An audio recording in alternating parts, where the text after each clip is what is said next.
Kalluvathukkal Samudra library arts and sports club ബാലവേദിയുടെ ആഭിമുഖ്യത്തിൽ നടന്നുവരുന്ന വായനാക്കളരിയുടെ ഭാഗമായി ഡോക്ടർ രാജേഷ് മഹേശ്വർ രസതന്ത്രം ഷോ അവതരിപ്പിച്ചു. ഇക്കഴിഞ്ഞ 21-ാം തീയതി ആരംഭിച്ച് മെയ് 21-ന് അവസാനിക്കുന്ന വായനാക്കളരിയുടെ 2ാം ദിനത്തിലാണ് പരിപാടി സംഘടിപ്പിച്ചത്. ഓർമ്മയുടെ രസതന്ത്രം ഷോയുമായിട്ടാണ് രാജേഷ് മഹേശ്വർ കുട്ടികൾക്ക് മുന്നിലെത്തിയത്. സമുദ്ര library arts and sports club president Ruval Singh M ചടങ്ങിൽ അധ്യക്ഷത വഹിച്ചു. ഇന്നലെ നിങ്ങൾ മാജിക് പഠിച്ചതല്ലേ? പഠിച്ചോ? എല്ലാവരും വീട്ടിൽ പോയി ആരെങ്കിലും ചെയ്തായിരുന്നോ? ആരൊക്കെ ചെയ്തത്? ചെയ്ത ആൾക്കാരെന്ന് കൈവൊക്കെ ഇപ്പം ആരും ചെയ്തില്ലല്ലേ? നമ്മളിതിൽ പങ്കെടുത്തതിൽ കുറച്ച് കുട്ടികൾ മാത്രമേ ഇന്നലെ മാജിക് പഠിച്ച് കൈ താത്തിട്ടോ. കുറച്ച് പേർ മാത്രമേ നമുക്ക് ആ പരിപാടിയിൽ പങ്കെടുത്തിട്ട് ആ പരിപാടി വീട്ടിൽ പോയി നടത്തുവാൻ കഴിഞ്ഞിട്ടുള്ളൂ. നിങ്ങൾ മാജിക് പഠിച്ചാൽ നിങ്ങൾ ചിലവുണ്ടായിരുന്നു. നടത്താൻ വേണ്ടി എന്തെങ്കിലും ചിലവുണ്ടോ? ഇല്ല. ഉണ്ടായിരുന്നോ? ഒരു കൊയറിൻ്റെ ഒരു കൊച്ചു വള്ളിയുടെ മാത്രമേ ചിലവുള്ളൂ അല്ലേ? അതിന് ചെയ്യാൻ കഴിഞ്ഞില്ല. അപ്പോൾ നിങ്ങളിവിടെ പഠിപ്പിക്കുന്ന കാര്യങ്ങൾ കൃത്യമായിട്ട് നിങ്ങളുടെ വീടുകളിൽ പോയി ചെയ്യുവാൻ വേണ്ടി നിങ്ങൾ ശ്രമിക്കണം. ശ്രമിക്കുമോ? ആർക്കും നാക്കില്ലേ? ശ്രമിക്കുമോ? എന്നാലും ഞാനൊരു കാര്യം പറഞ്ഞിരുന്നു, നിങ്ങൾ പോകുമ്പോൾ ലൈബ്രറിയിൽ നിന്നൊരു പുസ്തകം കൂടി എടുത്തുകൊണ്ട് പോകണമെന്ന് പറഞ്ഞു. ആരെങ്കിലും എടുത്തുകൊണ്ട് പോയായിരുന്നോ? എന്താ കാര്യം? നിങ്ങൾക്ക് വായിക്കണ്ടയോ? വായിക്കണോ? അപ്പോൾ ഇന്ന് എടുത്തുകൊണ്ട് പോവുമോ? അപ്പോൾ അമ്മായി അച്ഛനും വന്ന് വിളിക്കുമ്പോൾ ഓടി പോകാൻ നിൽക്കരുത്. നിങ്ങൾ പുസ്തകം കൂടി എടുത്തുകൊണ്ടേ പോകാമുള്ളൂ. ആ പുസ്തകം എടുത്തുകൊണ്ട് പോയി വീട്ടിൻ്റെ ഏതെങ്കിലും ഒരു മൂലയെ കൊണ്ട് വെക്കരുത്. വായിച്ച് മനസ്സിലാക്കിയിട്ട് നാളെ ആ പുസ്തകം തിരിച്ച് ഇവിടെ കൊണ്ടുവരികയും വേണം. കേട്ടോ? ഓക്കെ, ഞാൻ കൂടുതൽ ദീർഘിപ്പിക്കുന്നില്ല. ഇന്നത്തെ പരിപാടി നടത്താമെന്ന സാറിനെ നിങ്ങൾക്ക് അറിയാമോ? കണ്ടിട്ടുണ്ടോ? കണ്ടിട്ടുമില്ല.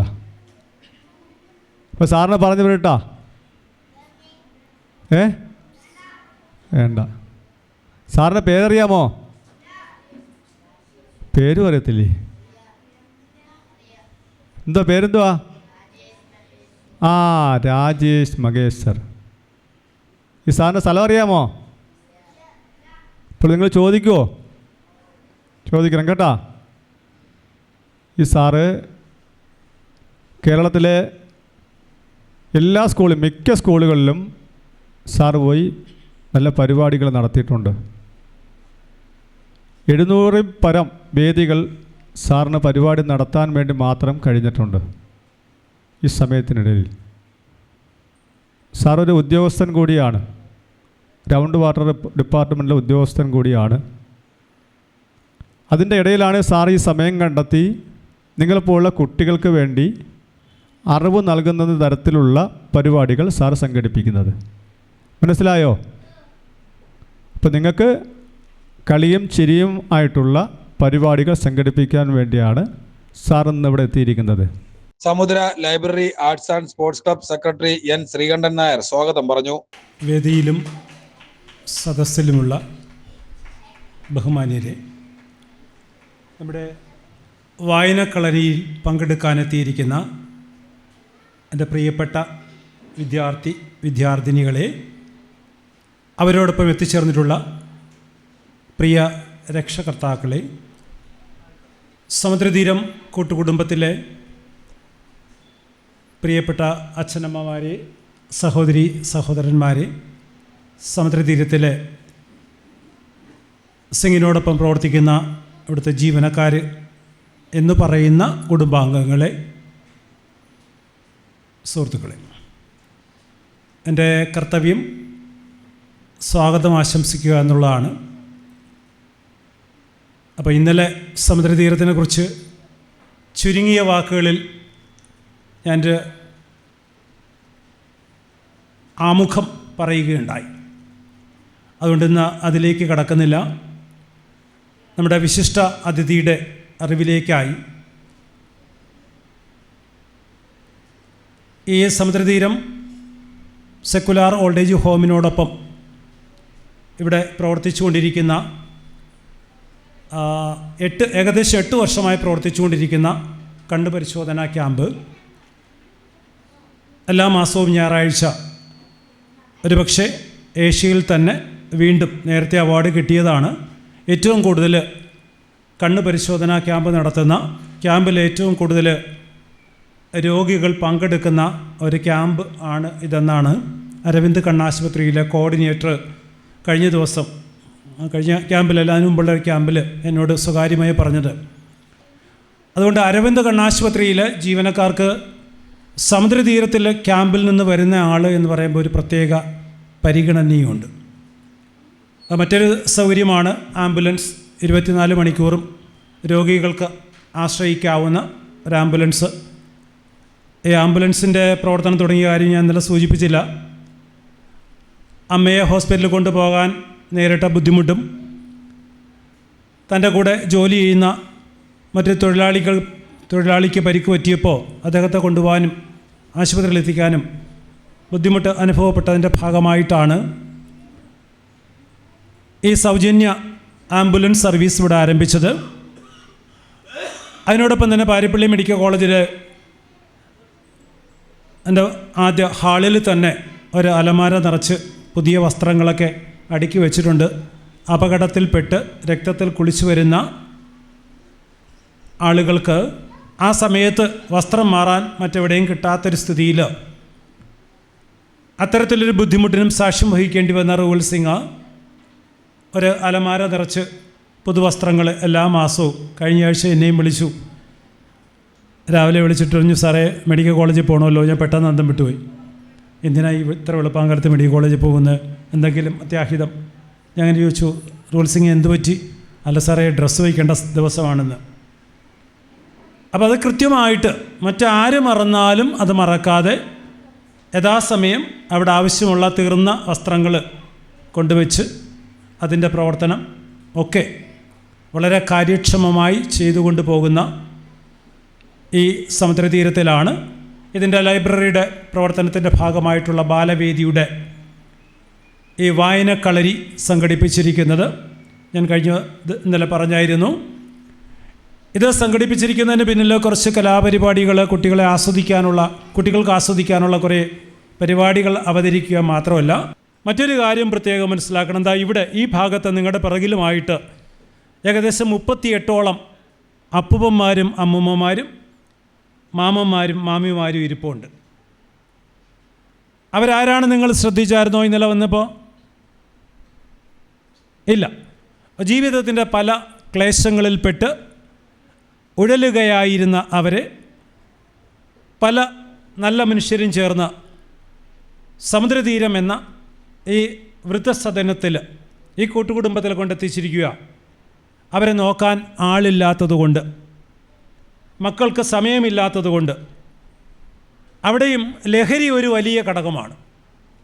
മദ്യത്തിൻ്റെ അല്ലെങ്കിൽ മയക്കുമരുന്നിൻ്റെ ലഹരിയിൽ മുഴുകിയിട്ട് സ്വന്തം അച്ഛനമ്മമാരെ, അവരുടെ ത്യാഗത്തെ, അവരുടെ കഷ്ടപ്പാടിനെ കാണാതെ, അവരെ നോക്കാൻ, സംരക്ഷിക്കാൻ ശ്രമിക്കാതെ അവരെ പുറന്തള്ളിയിരിക്കുന്ന ഒരു കൂട്ടം മക്കൾ.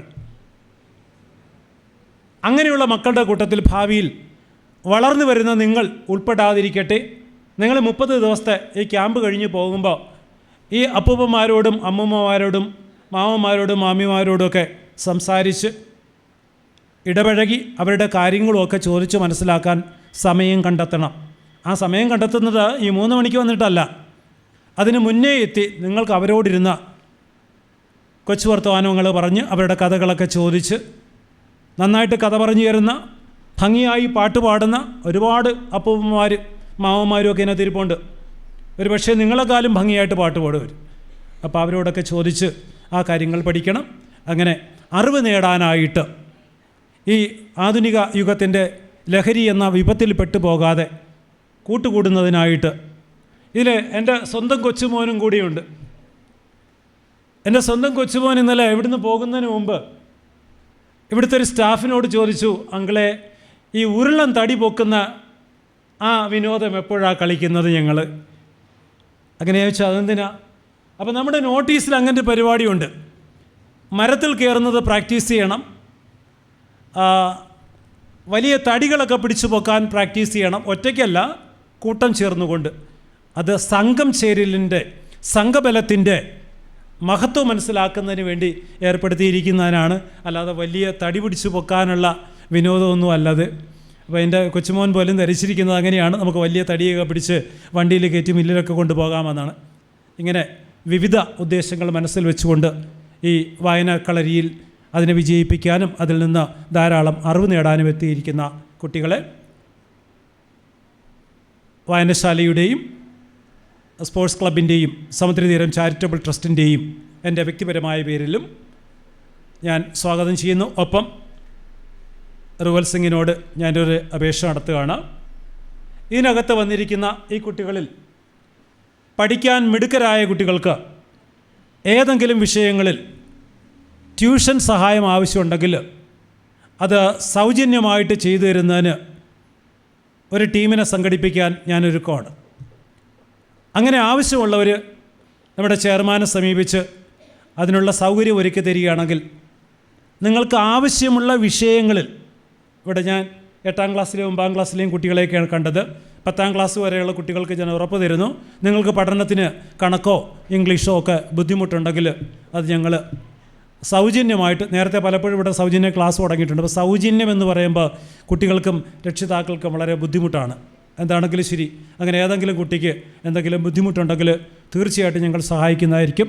30 ദിവസം നീണ്ടു നിൽക്കുന്ന വായനാകളരിയിൽ ബാലവേദി കുട്ടികൾക്കായി ഓരോ ദിവസവും വ്യത്യസ്തങ്ങളായ പരിപാടികളാണ് ആസൂത്രണം ചെയ്തിട്ടുള്ളത്. എല്ലാ ദിവസവും വൈകുന്നേരം 3 മണി മുതൽ 6 മണി വരെയാണ് വായനാകളരിയുടെ സമയം. പരിപാടികളിൽ മലയാള ഭാഷാ പഠനത്തിനായി പ്രദേശത്തുള്ള ഭാഷാ അധ്യാപകർ ക്ലാസുകൾ നയിക്കും. എല്ലാവരും ശ്രദ്ധയോടുകൂടി ഈ പരിപാടി വീക്ഷിക്കണം. പ്രിയപ്പെട്ട കുഞ്ഞുങ്ങളെക്കാട്ടും അതിലുപരിയായിട്ട് ഇവിടെ സന്നിഹിതനായിട്ടിരിക്കുന്ന പ്രിയപ്പെട്ട നമ്മളെ അച്ഛന്മാരുണ്ട്, അമ്മമാരുണ്ട്. ഈ ഒരു കേന്ദ്രം നടത്തിക്കൊണ്ടു പോകുന്ന പ്രിയപ്പെട്ട ഇതിൻ്റെ ചെയർമാനായ റുവൽ സിംഗ് അവർകൾ, അതുപോലെ ഇതിൻ്റെ സെക്രട്ടറി ആയിട്ടുള്ള ശ്രീകണ്ഠൻ അവർകൾ, മറ്റ് ഇതുമായി ബന്ധപ്പെട്ട് പ്രവർത്തിക്കുന്ന എല്ലാവരെയും ഈ അവസരത്തിൽ സ്മരിക്കുകയാണ്. എൻ്റെ പേര് പറഞ്ഞു, ഡോക്ടർ രാജേഷ് മഹേശ്വർ. താമസിക്കുന്നത് കൊല്ലം മങ്ങാടാണ്. മങ്ങാട് കേട്ടിട്ടുണ്ടോ? മങ്ങാട് അറിയുമല്ലോ. മങ്ങാടാണെങ്കിൽ പോലും ഞാൻ എൻ്റെ നേറ്റീവ് പ്ലേസ് എന്ന് പറയുന്നത് ഇവിടെ തന്നെയാണ്, തിരുമുക്ക്, ചാത്തന്നൂർ. തിരുമുക്കിലായിരുന്നു വർഷങ്ങളായിട്ട് താമസിച്ചുകൊണ്ടിരുന്നത്. ഇപ്പോൾ താമസിക്കുന്നത് കൊല്ലം മങ്ങാടാണ്. ഞാനൊരു സൈക്കോളജിസ്റ്റാണ്. മങ്ങാട് അറിയാം? മങ്ങാട് മുണ്ടോലിമുക്കെന്ന് പറയും, അറിയാം? മങ്ങാടാന്നോ? കരിക്കോട്. മങ്ങാട് മുണ്ടോലിമുക്കാണ് താമസം. അതായത് നമ്മളെ കണ്ടച്ചിറ ബ്രിഡ്ജിൻ്റെ എപ്പോഴും ചേരിയിൽ മുക്ക് വഴി കയറാം. അപ്പോൾ ഞാൻ പറഞ്ഞു വന്നത്, എന്താണ് ഞാൻ പറഞ്ഞു നിർത്തിയത്? അപ്പോഴാണ് അച്ഛൻ അങ്ങോട്ട് ചോദിച്ചത്. സൈക്കോളജിസ്റ്റ് അല്ലേ? അതാ പറഞ്ഞത്. കൗൺസിലിംഗ് ഉണ്ട്, വീട്ടിൽ തന്നെയാണ് കൗൺസിലിങ്. പ്രത്യേകിച്ച് ഞാൻ ഒരു ഓർമ്മ പരിശീലകനാണ്. ഓർമ്മശക്തി വർദ്ധിപ്പിക്കുന്ന പ്രോഗ്രാമുകൾ കൂടുതലായിട്ട് ചെയ്തു വരുന്നു. മോട്ടിവേഷണൽ സ്പീക്കറാണ്. അതിലുപരി നിങ്ങൾ ഈ ടാഗ് കണ്ടു കാണും, URFൻ്റെ യൂണിവേഴ്സൽ റെക്കോർഡ് ഫോറത്തിൻ്റെ വേൾഡ് റെക്കോർഡ് വിന്നറാണ്. ഇന്ത്യ ബുക്ക് ഓഫ് റെക്കോർഡ്സ് വിന്നറാണ്. ഒരു പുസ്തകം എഴുതിയിട്ടുണ്ട്, ഓർമ്മയുടെ രസതന്ത്രം എന്ന ടൈറ്റിലിൽ ഒരു പുസ്തകം എഴുതിയിട്ടുണ്ട്. നിങ്ങൾ റെക്കോർഡിൻ്റെ കാര്യം ചോദിച്ചില്ലല്ലോ, എന്തിനാണ് റെക്കോർഡ് കിട്ടിയെന്ന് ചോദിക്കൂ. ഞാൻ പറഞ്ഞ് ചോദിപ്പിക്കുകയല്ലേ. നമ്മൾ ലോകത്തിലാകെ എത്ര രാജ്യങ്ങളുണ്ട്? ഈ വേൾഡിൽ എത്ര രാജ്യങ്ങളുണ്ടെന്നറിയാമോ? ഇതുവരെ നോക്കിയിട്ടുണ്ടോ? അങ്ങനെ ഏതെങ്കിലും ശ്രദ്ധിച്ചിട്ടുണ്ടോ നിങ്ങൾ? ലോകത്തിലാകെ എത്ര രാജ്യങ്ങൾ, അങ്ങനെ വല്ലതും ഒന്നും നോക്കിയിട്ടില്ല. എത്രയാ? അത് സംസ്ഥാനങ്ങളുടെ എണ്ണമല്ലേ മോനെ? 28 സംസ്ഥാനങ്ങൾ. നമ്മളൊരു കാര്യം ക്വസ്റ്റ്യൻ കേൾക്കുമ്പോൾ കേട്ട് അത് എന്താണെന്ന് മനസ്സിലാക്കി കേട്ടാ, എടുത്തു ചാടി പറയരുത്. എടുത്തു ചാടി പറഞ്ഞാൽ മൊത്തം തെറ്റായിരിക്കും. നമ്മൾ ഒരു നിമിഷം ചിന്തിക്കണം. എന്ത് കാര്യവും ഒരു നിമിഷം ചിന്തിച്ച്, കൂടുതലും കുട്ടികൾക്ക് ഭയമാണ്, ഞാൻ പറയുന്ന ഉത്തരം തെറ്റിപ്പോകുമോ എന്നൊരു ഭയമാണ്. ആ ഭയത്തെ എടുത്ത് കളഞ്ഞാൽ ഏറെക്കുറെ നമുക്ക് നമ്മുടെ ലോകത്തിലേക്ക്, നമ്മുടെ ഉത്തരത്തിലേക്ക് സഞ്ചരിക്കാനും. കൂടുതലും ഭയമാണ്, തെറ്റിപ്പോകുമോ, എൻ്റെ സുഹൃത്തുക്കൾ കളിയാക്കുമോ എന്നൊരു ഭയമാണ്, നിങ്ങൾക്ക് സംശയമാണ്. അപ്പോൾ അതൊക്കെ ആദ്യമേ എടുത്ത് കളയണം കേട്ടോ, ആ ഭയത്തെ എടുത്ത് കളയുക. ഈ ലോകത്തിലുള്ള എല്ലാ രാജ്യങ്ങളെയും അക്ഷരമാലാക്രമത്തിൽ അടുക്കിപ്പറഞ്ഞ് വെറും 67 സെക്കൻഡ്സ് കൊണ്ട് അടുക്കിപ്പറഞ്ഞ് ഒരു മധ്യപ്രദേശുകാരൻ്റെ റെക്കോർഡാണ് ഞാൻ ബ്രേക്ക് ചെയ്യുന്നത്. അതിനാണ് എനിക്ക് URFൻ്റെ വേൾഡ് റെക്കോർഡ് കിട്ടിയത്. അതുപോലെ തന്നെ ഇന്ത്യ ബുക്ക് ഓഫ് റെക്കോർഡ്സും കിട്ടി. മാത്രമല്ല, നിങ്ങൾ ഏത് രാജ്യം ചോദിച്ചാലും അതിൻ്റെ തലസ്ഥാനവും കറൻസിയും കൂടെ ഞാൻ പറയാം. അത് ലാസ്റ്റ് നമുക്ക് ചെയ്യാം. ഓക്കെ, നിങ്ങൾ ഏത് രാജ്യം ചോദിച്ചാലും അതിൻ്റെ ക്യാപിറ്റലും കറൻസിയും കൂടെ പറഞ്ഞു പോകുന്നത് ഉൾപ്പെടെയാണ് എനിക്ക് വേൾഡ് റെക്കോർഡ് കിട്ടിയത്. ഒരു പുസ്തകം എഴുതി, ഓർമ്മയുടെ രസതന്ത്രം. കൂടുതലും ടിപ്സുകളാണ് എങ്ങനെ ഈസി ആയിട്ട് പഠിക്കാം. ഇപ്പോൾ ഇവിടെ ഇരിക്കുന്ന കൂടുതലും കുട്ടികൾ എനിക്ക് തോന്നുന്നു ഒരു 3ാം ക്ലാസ് അല്ലെങ്കിൽ 5ാം ക്ലാസ് മുതലുള്ള കുട്ടികളുണ്ട്. 5ാം ക്ലാസ് മുതൽ ഏകദേശം 12ാം ക്ലാസ് കഴിഞ്ഞ് 13ാം ക്ലാസ്സിലുള്ള കുട്ടികളൊക്കെ ഉണ്ടോ? 13 എന്ന് പറയുമ്പോൾ ഡിഗ്രി. 13 ഇനി അത് നോക്കിയാൽ സംശയം വരും. 13 എന്ന് പറയുമ്പോഴത്തേക്ക് 11 അറിയാമല്ലോ. 10 കഴിഞ്ഞ് 11, +1 +2 എന്ന് പറയല്ലേ, അത് തെറ്റായ പ്രയോഗമാണ്. 10 കഴിഞ്ഞിട്ട് 11, 11 കഴിഞ്ഞിട്ട് 12, 12 കഴിഞ്ഞിട്ട് 13, ദാറ്റ് ഈസ് ഡിഗ്രി. ഇതാരാ ഇങ്ങനെ കൊണ്ടുവന്ന ഈ പ്രൊമോഷൻ? പരീക്ഷ കണ്ടുപിടിച്ചതാരാ? പരീക്ഷയുടെ പിതാവാരാ? അത് നിങ്ങൾ ഓരോരുത്തരും, നമ്മൾ ഓരോരുത്തരും അറിഞ്ഞിരിക്കേണ്ട ഒരു ചോദ്യത്തിൻ്റെ ഉത്തരം നമുക്കത് ഇപ്പോഴും വളരെ പ്രസക്തമായ ഈ ഒരു രീതിയിൽ പറയേണ്ട ഒരു കാര്യമാണ്. അതിൻ്റെ ചോദ്യവും ഉത്തരവും. പരീക്ഷയുടെ പിതാവാരാ പറയാക്കുമോ? സ്കൂളിൽ പറഞ്ഞിരുത്തില്ല കേട്ടോ. അത് ഇതുപോലുള്ള സ്ഥലങ്ങളിൽ മാത്രമേ നമുക്കത് പഠിക്കാനൊക്കൂ. പരീക്ഷയുടെ പിതാവ് ഓർത്തു വെക്കുക, ഹെൻറി ഫിഷേൽ. എന്താണ് ഹെൻറി?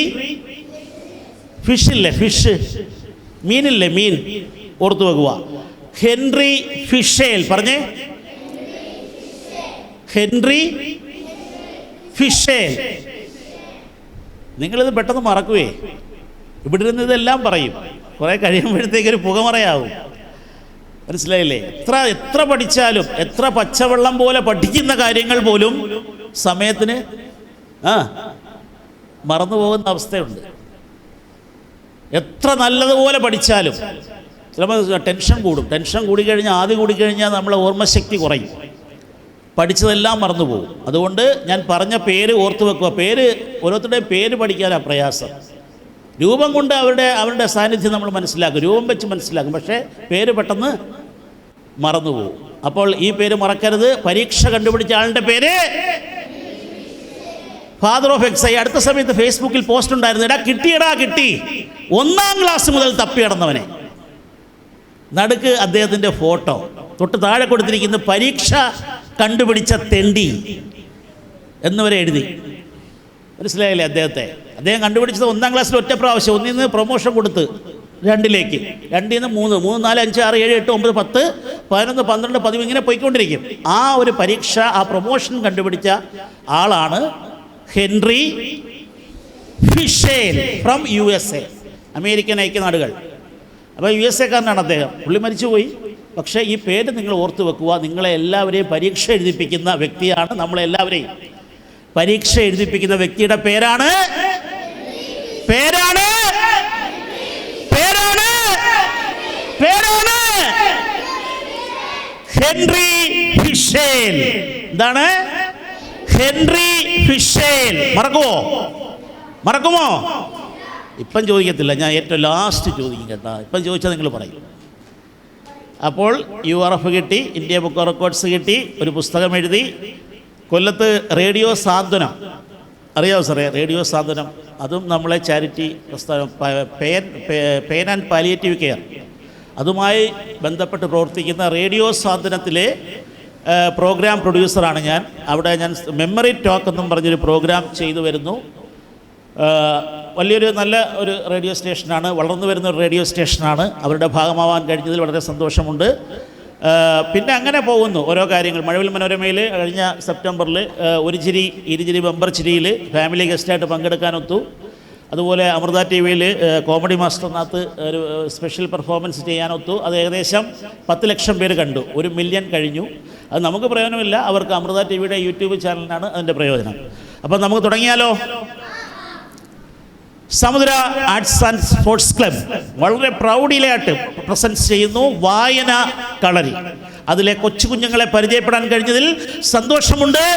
തുടങ്ങുന്നു ഓർമ്മയുടെ രസതന്ത്രം എന്ന പ്രോഗ്രാമിലേക്ക് ആർദ്രമായ സ്വാഗതം.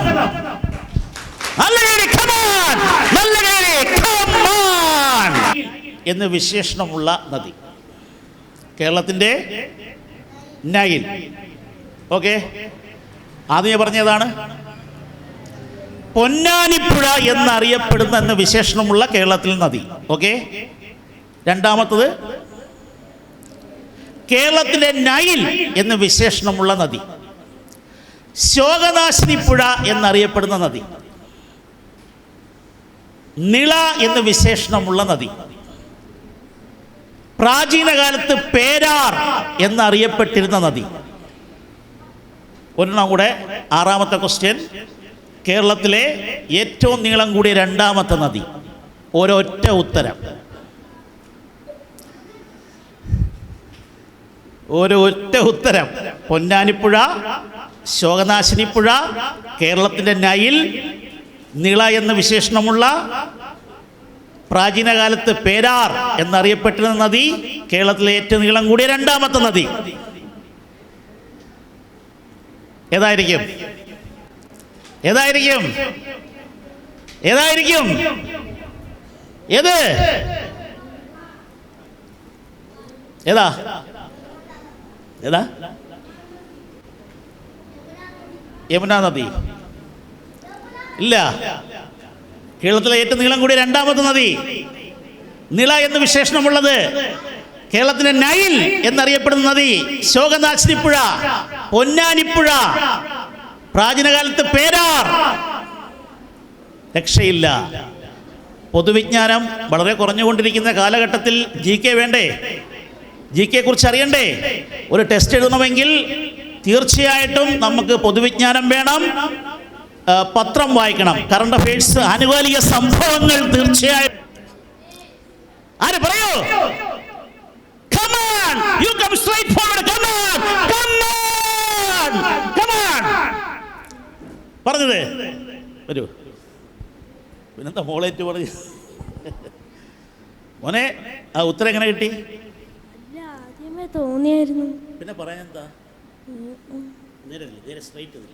ഈ മൈക്ക് പിടിച്ച് ധൈര്യമായിട്ട് പറഞ്ഞ ആൻസർ എന്ന് പറഞ്ഞേ. ഭാരതപ്പുഴ. ഒന്നുകൂടെ കറക്റ്റ് ആയിട്ട്. ഭാരതപ്പുഴ. ഭാരതപ്പുഴ. കറക്റ്റ് ആയിട്ട് അങ്ങനെ പറയൂ. സ്റ്റഡി ആയിട്ട്, സ്ഫുടമായിട്ട്. Come on. ആ പറയൂ. ഭാരതപ്പുഴ. ഭാരതപ്പുഴ. ഒരേ ഒരു ഉത്തരം. 5 ക്വസ്റ്റ്യൻ, 6 ക്വസ്റ്റ്യൻ. എന്താണ് ഞാൻ പറഞ്ഞത്? പൊന്നാനിപ്പുഴ, കേരളത്തിന്റെ നൈൽ, ശോകനാശിനി പുഴ, ചിറ്റൂര്, പാലക്കാട് ചിറ്റൂർ, അത് അറിയപ്പെടുന്നത് ശോകനാശിനി പുഴ എന്നാണ് ഭാരതപ്പുഴ അറിയപ്പെടുന്നത്. അടുത്ത് ഞാൻ പറഞ്ഞെന്താണ്? പ്രാചീനകാലത്ത് പേരാർ. മനസ്സിലായില്ലേ? ഇതെല്ലാം ഒരൊറ്റ ഉത്തരമാണ്. നൈൽ അല്ല, നിള, അത് എല്ലാവർക്കും അറിയാവുന്നതല്ലേ. നിള എന്ന് വിശേഷണമുള്ളത് ഭാരതപ്പുഴയ്ക്കാന്ന്. നിള മറന്നുപോയോ? നിള കേരളത്തിലെ രണ്ടാമത്തെ ഏറ്റവും നീളം കൂടിയ നദിയാണ് ഭാരതപ്പുഴ. അപ്പോൾ 5 ക്വസ്റ്റ്യൻ പഠിച്ചില്ലേ? ഒരൊറ്റ ഉത്തരം എന്താണ്? മോനെ സ്കൂളിൽ പഠിക്കുന്നു? UPS. എവിടെയാണ്? കല്ലുവതക. പേര്? ഗൗതം. ഗൗതം. ഇനി എത്രാം ക്ലാസ്സിലെ? 6ല്. ഇനി 6ാം ക്ലാസ്സിൽ പഠിക്കുന്ന ഈ മോനാണോ പറഞ്ഞത്? അങ്ങോട്ട് പറഞ്ഞു തന്നു അല്ലേ? ഈ പേനയും കൂടെ കൊടുക്കുന്നു. ഈ പെൻ നിങ്ങൾക്കറിയാമല്ലോ. പെൻ എന്താണ്? പെന്നിന്റെ full form PEN, pen. Power enriched in nib. ഇതാണ് പെന്നിന്റെ ഫുൾ ഫോം. എന്താണ്? Power enriched in nib. അതായത് ശക്തി സമ്പുഷ്ടമാക്കിയിരിക്കുന്ന എവിടെയാണ്? അതിൻ്റെ നിബിലാണ്. അപ്പോൾ പെന്നിന്റെ ഫുൾ ഫോം പഠിച്ചോ? എന്താണ്? Power enriched in nib. Power enriched in nib. മെമ്മറിക്കുള്ളൊരു പ്രത്യേകത നിങ്ങൾ നോക്കിയിട്ടുണ്ടോ? 1, 2, 3 പ്രാവശ്യം പഠിച്ചിട്ട് കാര്യമില്ല. റിപ്പീറ്റ് ചെയ്തുകൊണ്ടേയിരിക്കണം. എന്നാൽ മാത്രമേ നമ്മുടെ തലച്ചോറിലേക്ക് ഓർമ്മകൾ വന്ന് നിറയൂ. 1, 2 പ്രാവശ്യം പഠിച്ചിട്ട് കാര്യമില്ല. എന്നത് പിടിച്ചേ. 14 ജില്ലകൾ. അറിഞ്ഞൂടെ? ജില്ലകൾ അറിഞ്ഞൂടെ? 14 ജില്ലകൾ ചേരുമ്പോഴാണ് കേരള സംസ്ഥാനം. ആര് പറയും? മുൻ പറയുമോ? തെറ്റാ? നല്ല ഓർഡറായിട്ട് നല്ല ചിട്ടയായിട്ട് ആർക്ക് പറയാം? പറയാവോ? അവിടെ ആർക്ക് പറയാം? ഇവിടുത്തെ തിരുവനന്തപുരം, കൊല്ലം, പത്തനംതിട്ട, ആലപ്പുഴ, കോട്ടയം, ഇടുക്കി, എറണാകുളം, തൃശ്ശൂർ, പാലക്കാട്, മലപ്പുറം, കോഴിക്കോട്, വയനാട്, കണ്ണൂർ, കാസർഗോഡ്. ഒരു സമ്മാനമുണ്ട്.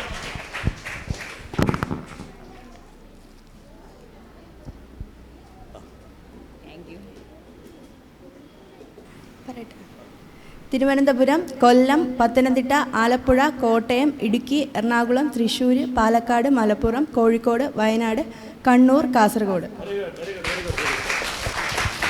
മുട്ടായിയും ഒരു പേനയും. തിരുവനന്തപുരം, തിരുവനന്തപുരം, കൊല്ലം, പത്തനംതിട്ട, ആലപ്പുഴ, കോട്ടയം, ഇടുക്കി, എറണാകുളം. ഓദിത്തിത്താരാദിത്തിത്തൈ.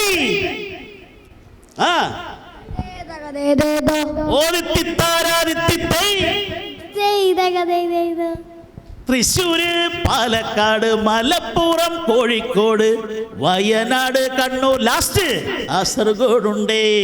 ഓദിത്തിത്താരാദിത്തിത്തൈ.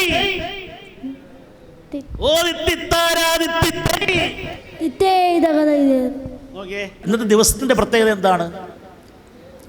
2025 ഏപ്രിൽ 22. ഈ ദിവസത്തിന്റെ പ്രത്യേകത എന്താണ്?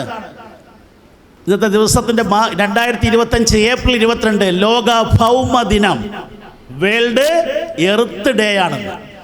എങ്ങനെ മനസ്സിലായി പെട്ടെന്ന്? അത് ഇന്നലെ നല്ല വൃത്തിയായിട്ട് സംസാരിച്ചേ. അത് ഇന്നലെ ഞാൻ അതല്ല, അമ്മ മൊബൈൽ കണ്ടുകൊണ്ടിരുന്നപ്പോൾ ഞാൻ പോയി. അപ്പോൾ മൊബൈലിൽ അമ്മ ഒരിടത്ത് പോസ്റ്റ് ഇട്ടിരിക്കുന്നുണ്ടായിരുന്നു. അതിൽ ഞാൻ നോക്കിയപ്പോൾ ഏപ്രിൽ 22 എർത്ത് ഡേ എന്ന് കണ്ടായിരുന്നു. ഷെരോന. ഇനി 5. അപ്പോഴങ്ങനെ അമ്മയെ ഒബ്സർവ് ചെയ്തതിൻ്റെ ഫലമായിട്ട് കിട്ടിയതാണ്. അല്ലെങ്കിൽ സ്കൂളിലൊക്കെ ആയിരുന്നെങ്കിൽ ഇപ്പം എന്താണ് ഒരു അസൈൻമെൻ്റ് ഉണ്ടാക്കാൻ പറയുമായിരുന്നു സ്കൂളിലാണെങ്കിൽ, അല്ലേ? ലോക ഭൗമദിനം, അല്ലേ? ചൂട് കൂടുതലാണ് ഇപ്പം. എന്തുകൊണ്ടാണ് ചൂട് കൂടാൻ കാര്യം? നമ്മളെ അന്തരീക്ഷത്തിൽ എന്താ കാര്യം? എന്താ? കാർബൺ ഡൈ ഓക്സൈഡിൻ്റെ അളവ് വർദ്ധിക്കുന്നത് മൂലം സൂര്യനിൽ നിന്നും വിസരിക്കപ്പെടുന്ന താപോർജ്ജം അധിക അളവിൽ അന്തരീക്ഷം പിടിച്ചെടുക്കുന്നു. എന്താണ് ഈ കാർബൺ വർദ്ധിക്കാൻ കാര്യം? എന്താ? പെട്രോളില്ലേ? പെട്രോൾ ഇന്ധനമല്ലേ? അത് കത്തുമ്പോൾ ഈ സാധനമെല്ലാം കാർബൺ നമ്മളെ അന്തരീക്ഷത്തിൽ നിറഞ്ഞിരിക്കും. മനസ്സിലായില്ലേ? അത് പോകാൻ ഇടമില്ല, വൃക്ഷങ്ങളില്ല. വൃക്ഷങ്ങൾ വലിച്ചെടുക്കേണ്ട ഈ സാധനം. മനസ്സിലായില്ലേ? നമ്മൾ നടക്കുന്ന ഈ ഭൂമി എന്താണ്? We walk on today our roof tomorrow. നമ്മൾ നടക്കുന്ന ഭൂമി ഒരു സമയത്ത് നമ്മളെ മേൽക്കൂരയായിട്ട് മുകളിൽ വരും, അല്ലേ? അതോ? അപ്പോൾ അതൊക്കെ മനസ്സിലാക്കുക. ഇന്നത്തെ ദിവസത്തിൻ്റെ പ്രത്യേകത മനസ്സിലാക്കുക. ലോക ഭൗമ ദിനം. ഭൂമിയെ അധികം വേദനിപ്പിക്കരുത്. ഭൂമിയെ വേദനിപ്പിച്ചാൽ, ഭൂമി മാതാവിനെ വേദനിപ്പിച്ചാൽ അത് തിരിച്ച് അടിക്കുക തന്നെ ചെയ്യും. വൃക്ഷങ്ങളില്ല, വൃക്ഷങ്ങളെല്ലാം വെട്ടി നശിപ്പിക്കപ്പെടുകയാണ്. ഇത് ഈ കാർബൺ വലിച്ചെടുക്കാനുള്ള വൃക്ഷങ്ങളില്ല ഇപ്പം. ഇതൊക്കെ നമ്മൾ മനസ്സിലാക്കി നമ്മുടെ ഭൂമിയെ ഈ ഭൗമദിനത്തിൽ ഞാൻ പറയുകയാണ്. ഈ ഭൗമദിനം തുടങ്ങിയത് 1970 അമേരിക്കൻ ഐക്യനാടുകളിലാണ് ആദ്യമായിട്ട്. അതായത് 1970 ഏപ്രിൽ 22 അത് ഇപ്പോഴും നമ്മൾ ആചരിക്കുന്നു. വളരെ എന്താണ് ഇതിൻ്റെ കാര്യങ്ങൾ, ഇതിൻ്റെ അവയർനെസ് മനസ്സിലാക്കിക്കൊണ്ട്. അതുകൊണ്ട് കാർബണിൻ്റെ അളവ് വർദ്ധിക്കുമ്പോൾ ചൂട് കൂടുന്നു, താപോർജ്ജം കൂടും കേട്ടോ. അത് എടുക്കാൻ വൃക്ഷങ്ങളില്ല. അതാണൊരു മെയിൻ പ്രശ്നം എന്ന് പറയുന്നത്. അപ്പോൾ മോളെ പേര് ഷെരോന. ഷെരോന. അതാണ് നെയിമീസ് വളരെ ഡിഫറെൻ്റ് ആയിട്ടുള്ള ഷെരോന, അല്ലേ? പേന. ഓക്കെ.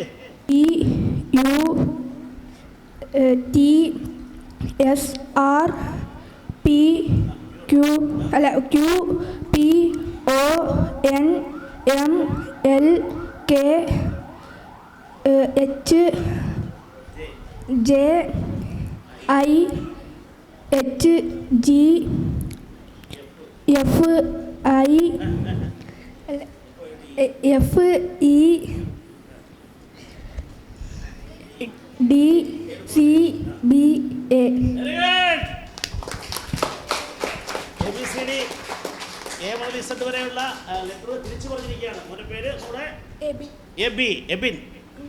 എബിയോ എബിൻ നോക്ക്, അവരെ ഫോളോ ചെയ്യും, നോക്ക് അവരെ നോക്ക്. എബിൻ കൃത്യമായിട്ട് തിരിച്ചു പറഞ്ഞിരിക്കുന്നു. എങ്ങനെ പഠിച്ചു? ഫസ്റ്റ് ടൈമാണോ? ഫസ്റ്റ് ടൈമാണ്. ഇന്ന് തന്നെ പ്രാക്ടീസ് ചെയ്യണം. നിൻ്റെ ഓർമ്മ, നിൻ്റെ IQ ലെവൽ നല്ല രീതിയിൽ മൂവ് ആവും. IQ മീൻസ് എന്താണ് IQ? എന്താണ് IQ? ഓർമ്മയുടെ അളവുകോൽ എന്ന് വിശേഷിപ്പിക്കുന്ന 2 ലെറ്ററാണ് IQ. IQ stands for intelligence quotient. എന്താണ്? നിങ്ങളെ ഓർമ്മശക്തി കൂടണ്ടേ? ഇപ്പോൾ കൂടിയിട്ട് പരാതി പറയുമോ എൻ്റെ ഓർമ്മശക്തി കൂടിയെന്നും പറഞ്ഞ്? ഇല്ലല്ലോ.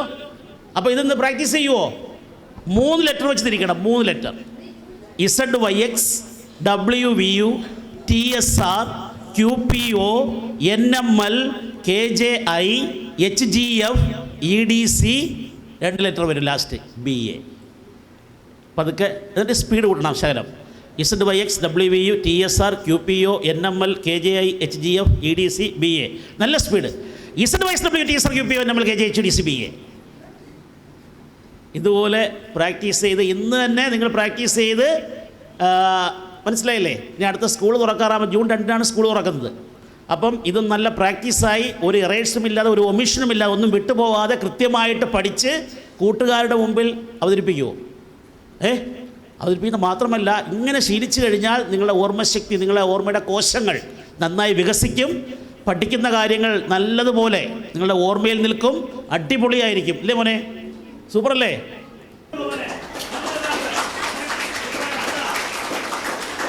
അതുകൊണ്ട് അതേ കണക്ക് നിങ്ങളും പഠിക്കുന്ന വിഷയങ്ങൾ അത് എന്തുമാവട്ടെ, അത് സബ്ജക്റ്റ് ആവട്ടെ, ലാംഗ്വേജ് ആവട്ടെ, എന്തുമായിക്കൊള്ളട്ടെ, മാത്സ് എല്ലാവരുടെയും പേടി സ്വപ്നമാണ്. എല്ലാവരുടെയും പേടി സ്വപ്നമാണ് മാത്സ് എന്ന് പറയുന്ന വിഷയം. അതിന് സ്പെഷ്യൽ ട്യൂഷൻ കൊടുക്കുന്നു, അല്ലാതെ കൊടുക്കുന്നു. അവരെ അങ്ങ് ആകെ ഊപ്പാടും ശാപ്പാടും വരുത്തിയ മാത്സ് എന്ന് പറയുന്നതിനകത്ത് അത് ചെയ്ത് പഠിക്കേണ്ടതാണ്. വ്യക്തമായിട്ട് നല്ല ഭംഗിയായിട്ട് ചെയ്ത് പഠിച്ചാൽ, മനസ്സിലാക്കി പഠിച്ചാൽ ഇതുപോലെ മാർക്ക് കിട്ടുന്ന ഒരു വിഷയം വേറെയില്ല. മാത്സിൻ്റെ കണക്ക് ചെയ്ത് പഠിച്ചാൽ, കൃത്യമായിട്ട് ചെയ്ത് പഠിച്ചാൽ മാത്സ് ചെയ്ത് നമുക്ക് ആ റിസൾട്ട്, ഉത്തരവില്ലേ, എങ്ങനെയെങ്കിലും കാണാം. അങ്ങനല്ല, ആ ഉത്തരം വരുന്ന ഇതുണ്ടല്ലോ, ഓരോ സ്റ്റെപ്പുകൾ അത് കൃത്യമായിട്ട് കാണിച്ചാൽ നമുക്ക് മാർക്ക് കിട്ടും. മാത്സിന് നല്ല മാർക്ക് കിട്ടും. സബ്ജക്റ്റുകൾ വായിച്ചു പഠിക്കണം, മാത്സിന് സമയം കൂട്ടി വെക്കണം. അങ്ങനെ ഓരോന്നും ടൈം ടേബിൾ പ്രകാരം ചെയ്ത് കഴിഞ്ഞാൽ നല്ല സൂപ്പറായിട്ട് പഠിച്ച് ഓരോ വിഷയങ്ങളെ മാറ്റിയെടുക്കാം. പക്ഷെ പഠിക്കുന്ന കാര്യങ്ങൾ കൃത്യമായി റിപ്പീറ്റ് ചെയ്ത് പഠിക്കണം. ഓരോ കാര്യങ്ങളും റിപ്പീറ്റ് ചെയ്ത് പഠിച്ചു കൊണ്ടേയിരിക്കണം. ആസിഡുകളെ കുറിച്ച് പഠിക്കാറില്ലേ നിങ്ങൾക്ക്? ആസിഡുകൾ 8ാം ക്ലാസ്സിലോ 9ാം ആസിഡുകളെ കുറിച്ച് പഠിക്കാറുണ്ടല്ലോ അല്ലേ? എന്താണ് ആസിഡുകൾ? ഞാൻ പാട്ട് രൂപത്തിൽ പാടിത്തരാം. പാലിലും മോരിലും ലാക്റ്റിക് ആസിഡ്, പുളിയിലും ഗ്രേപ്സിലും ടാർട്ടാരിക് ആസിഡ്. എങ്ങനെയാണ്? പാലിലും മോരിലും എന്താണ്? പാലിലും മോരിലും ലാക്റ്റിക്. നിങ്ങൾ ആസിഡുകൾ, നിങ്ങൾ കെമിസ്ട്രിയിൽ പഠിക്കുന്നുണ്ട് ആസിഡുകളെ കുറിച്ച്. ആസിഡ് എന്ന് പറഞ്ഞ ചാപ്റ്റർ ഉണ്ട്. അപ്പോൾ ഞാൻ എന്ത് ചെയ്തു? ഇത്രയും കുറേ ആസിഡുകൾ എൻ്റെ മനസ്സിലൂടെ ഒഴുകി വന്നു. അപ്പം ഞാൻ അതൊരു പാട്ട് രൂപത്തിലാക്കി. സമുദ്രതീരം ഫോക്ലോർ അക്കാദമിയുടെ ചെയർമാൻ ചടങ്ങിൽ നന്ദി അറിയിച്ചു. ഈ യോഗത്തിൻ്റെ അധ്യക്ഷൻ, നമുക്ക് നല്ല ക്ലാസ് എടുത്തുകൊണ്ടിരുന്ന ഡോക്ടർ രാജേഷ് മഹേശ്വർ അവർകൾ, സിംഗ് ചെയർമാൻ, അതുപോലെ എന്നെ ശ്രമിച്ചുകൊണ്ടിരിക്കുന്ന പ്രിയപ്പെട്ട കുട്ടികളെ, നിങ്ങളെ കയ്യടിയും നിങ്ങളെ കൂക്കുവിളിയൊക്കെ ഒരു പോസിറ്റീവ് എനർജിയിലാണ് ഞാൻ ഇവിടെ കാണുന്നത്. ഞാൻ ഇവിടെ വരുമ്പോൾ നല്ലൊരു ക്ലാസ് നടന്നുകൊണ്ടിരിക്കുക. വരാൻ ഇച്ചിരി താമസിച്ച് നഷ്ടമായി എന്ന് എനിക്ക് തോന്നുന്നു. കാരണം ഒട്ടനവധി നല്ല കാര്യങ്ങൾ നിങ്ങൾ പഠിച്ചില്ലയോ? പഠിച്ചോ? നിങ്ങൾ പോസിറ്റീവ് എനർജി മൊത്തം പോയോ? നിങ്ങൾ കുറേ കാര്യങ്ങൾ പഠിച്ചില്ലയോ? അപ്പം നമ്മുടെ ഇപ്പം സമൂഹത്തിൽ പല കാര്യങ്ങളും നടന്നുകൊണ്ടിരിക്കുക. നമ്മൾ കാണുന്നില്ലേ? കുട്ടികൾ റോഡിൽ കിടന്ന് അടികൂടുന്നു. പരസ്പരം അടികൂടി ഒരു സുഹൃത്തിനെ മറ്റൊരു സുഹൃത്ത് കൊല്ലുന്നു, അങ്ങനെയുള്ള പല കാര്യങ്ങളും നമ്മുടെ ഈ സമൂഹത്തിൽ നമ്മൾ കണ്ടുകൊണ്ടിരിക്കുകയല്ലേ. നാളെ നിങ്ങൾ വളർന്നു വരുമ്പോൾ സമൂഹത്തിൽ നമ്മൾ പരസ്പരം സ്നേഹിക്കുവാനും അങ്ങനെ കുറേ കാര്യങ്ങളും കുറേ അറിവുകൾ നമുക്ക് ഈ ക്ലാസ്സിലൂടെ പകർന്നു തന്നില്ലേ.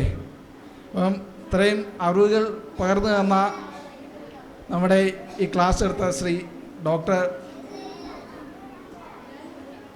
രാജേഷ് മഹേശ്വർ അവർ, അദ്ദേഹത്തിന് സമുദ്രയുടെ പേരുള്ള നന്ദി അറിയിച്ചുകൊള്ളുന്നു.